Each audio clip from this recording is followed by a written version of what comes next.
This channel does not promote any violent, harmful, or illegal activities. All content provided by this channel is meant for an educational purpose only. বিপর্যস্ত উত্তরবঙ্গে আরও একটি দেহ উদ্ধার। নাগরাকাটা থেকে আরও এক মহিলার দেহ উদ্ধার করা হয়েছে। ধস সরিয়ে দেহ উদ্ধার করলো এনডিআরএফ। ছবি আপনাদেরকে দেখাচ্ছে এনডিআরএফ এর টিম গতকাল থেকে টানা উদ্ধার কাজে শামিল হয়েছে। উত্তরবঙ্গে আরও একটি দেহ উদ্ধার হয়েছে, এই মুহূর্তে আমরা খবর পাচ্ছি। নাগরাকাটা থেকে এক মহিলার দেহ উদ্ধার করা হয়েছে।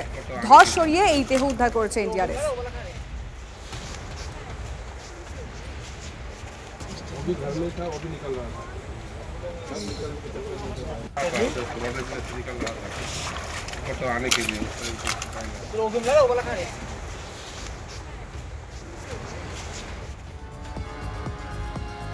জলঢাকা নদীর বাঁধ ভেঙে প্লাবিত ধূপগুড়ি মহকুমার দক্ষিণ আলতা গ্রামের ভাটিয়াপাড়া, জাকইকোনা এবং ময়নাতলি গ্রাম। প্রায় 500 বিঘা জমি, চাষের জমি একেবারে নদী গর্ভে চলে গেছে।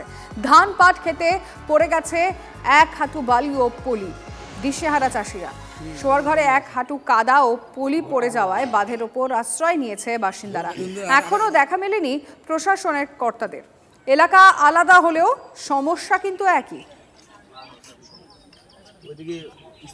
আমরা এই মুহূর্তে আপনাদেরকে ধূপগুড়ির ছবিটা দেখাচ্ছি। এই এলাকা মূলত ধূপগুড়ি মহকুমার দক্ষিণ আলতা গ্রামের ভাটিয়াপাড়া, জাকইকোনা এবং ময়নাতলি গ্রাম।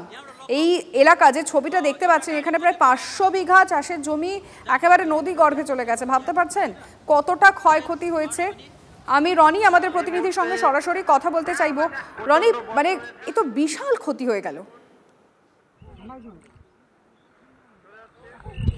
দেখো লিমা, একদমই তাই। এই মুহূর্তে আমি দাঁড়িয়ে রয়েছি ধূপগুড়ি মহকুমার দক্ষিণ আলতাগ্রাম এলাকায়, যেখানে জলঢাকা নদীর জলের স্রোতে ভেঙে গিয়েছে বাঁধ। দেখো প্রায় জলের স্রোতে ভাসিয়ে নিয়ে গেছে এবং গোটা বাঁধ ভেঙে জল গ্রামে ঢুকে পড়েছে।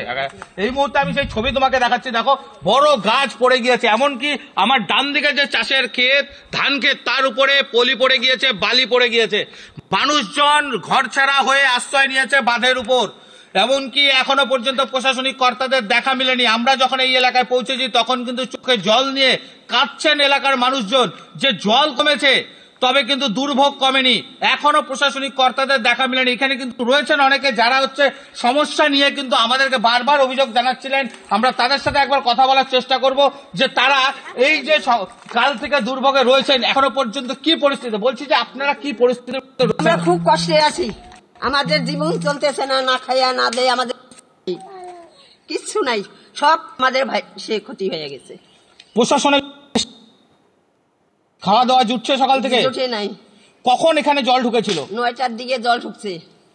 আর এদিকে মনে করেন আমরা সারা রাত্রি ওই বালে টানে কাটাই যেতেছি বাচ্চা কাছে নিয়ে। তো এইভাবেই থাকতে হচ্ছে? এইভাবেই থাকতে হইতেছে। কেউ আমাদের দেখো এখানে কিন্তু আরো লোক রয়েছেন যারা কিন্তু তাদের সমস্যার কথা বলছেন, যে এখানে এই জল ঢুকে পড়ার পর যে দুর্ভোগ তৈরি হয়েছে এবং তার ফলে কিন্তু এখন দিশেহারা, ঘরে থাকতে পারছেন না। কালকে আমি সকালবেলা এখানে আসছিলাম, আসার পরে দেখি বন্যা এখানে ঢুকে গেছে, ঘর বাড়ি সব ভেঙে যাচ্ছে। লোকলা খুব অসহায় ছিল। কত চাষের জমি পলি পড়ে গিয়েছে? মনে করো 700-800 বিঘা জমি পলি পড়ে গেছে।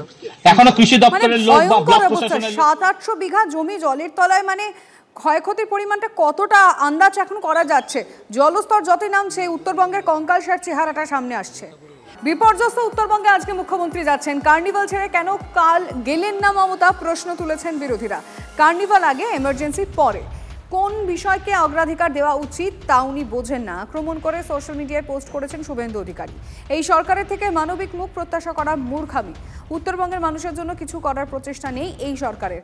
উত্তরবঙ্গ যাওয়ার আগে তোপ শ্রমিক ভট্টাচার্য। শুভেন্দু অধিকারী পোস্ট আমরা আপনাদেরকে দেখাচ্ছি। আজকে যে মুখ্যমন্ত্রী যাবেন কার্নিভাল আগে, এমার্জেন্সি পরে, কোন বিষয়কে অগ্রাধিকার দেওয়া উচিত বোঝেন না, এমনই আক্রমণ সোশ্যাল মিডিয়ায় করেছেন শুভেন্দু অধিকারী। একটু আগে শীর্ষ আধিকারিকদের সঙ্গে মিটিং করলেন, আপনি যদি একটু লেটেস্ট খবরটা আমাদের দেন। যা ঘটনা ঘটেছে তা দুর্ঘটনাজনক। প্রাকৃতিক দুর্যোগ আমাদের কারো হাতে নেই, কিন্তু আমরা খুব মর্মাহত এই ঘটনা এবং শোকাহত এবং দুঃখিত। ইমিডিয়েট আমি আর সিএস মিলে আমরা দার্জিলিং জেলা, কালিম্পং জেলা, আলিপুরদুয়ার জেলা, জলপাইগুড়ি জেলা, কুচবিহার জেলা, 5টা জেলার সাথে ভার্চুয়ালি এই কিছুক্ষণ আগে কনফারেন্স করেছি। আর আমি সকাল 6টা থেকে মনিটরিং এ আছি। আমি যেটা বলেছি যে টুরিস্টরা যেখানে আছে সেভাবেই থাকবে এখন। তার জন্য এক্সট্রা হোটেল ভাড়াটা যেন ওদের না দিতে হয়, প্রেশার না দেয় হোটেল মালিকরা, সেটা প্রশাসন দেখবে। যে পরিবারগুলো মারা গেছে, এবং মিরিকে সম্ভবত কয়েকজন মারা গেছে, ডিটেলস আমরা এখনো পাইনি, আমরা কালেক্ট করছি। জোরবাংলো একটা মারা গেছে শুনছি 2-3 জন, এবং মেন ঘটনাটা মিরিকে হয়েছে। কালিম্পং, তাছাড়া রঙ্গিতের জল, তিস্তার জল, সংকোচের জল, ন্যাশনাল হাইওয়ে অনেকটা ধস নেমেছে, 2-3টে ব্রিজ নষ্ট হয়ে গেছে। সুতরাং আলিপুরদুয়ারকে অ্যালার্ট করা হয়েছে, সব ইনস্ট্রাকশন দিয়ে দেওয়া হয়ে গেছে, এবং এটাকে মনিটরিং করার জন্য কালকে আমি আসছি, আমরা বেলা 3টের মধ্যে পৌঁছে যাবো আশা করি। আচ্ছা, ধন্যবাদ দিদি। আজকে যেহেতু পুজোর কার্নিভেলটা আছে এবং এখানেও প্রায় 100 ক্লাব পার্টিসিপেট করে, কালকে জেলার গুলো হয়ে গেছে, সেখানে যদি আমরা না থাকি সেটা খারাপ দেখায়, কারণ প্রোগ্রামটা তো আমাদের সবাইকে ঘিরে। সুতরাং এটাও তো একটা ব্যাপার আছে বাংলার ঐতিহ্য। সেই জন্যই আজকে ওদের সাথে কথা বলে নিয়ে ওরা ফিল্ডে থাকবে, ওরা কেউ যেন কোনো ফিল্ডের বাইরে না বেরোয়, এবং বাদ বাকিটা আমরা কালকে ওখানে গিয়ে আমরা টাইম টু টাইম মনিটরিং করে নেবো। ধন্যবাদ মমতা দি আমাদের সময় দেওয়ার জন্য, অসংখ্য থ্যাংক ইউ সো মাচ। মুখ্যমন্ত্রীর সফরকে খোঁচা দিলীপ ঘোষের। এখন গিয়ে আর কি হবে, ছবি তোলা ছাড়া, যা হওয়ার তো হয়ে গেছে, ভেসে গেছে মানুষ, কত মানুষ ভেসে গেছে সেটা এখনো খবর নেই।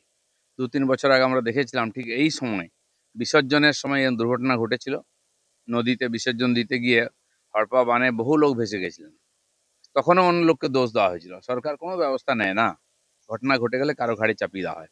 আমি জানি না, হয়তো উনি খুঁজতে যাচ্ছেন কাকে বলির পাঁঠা বানাবেন, তার ঘাড়ে চাপাবেন।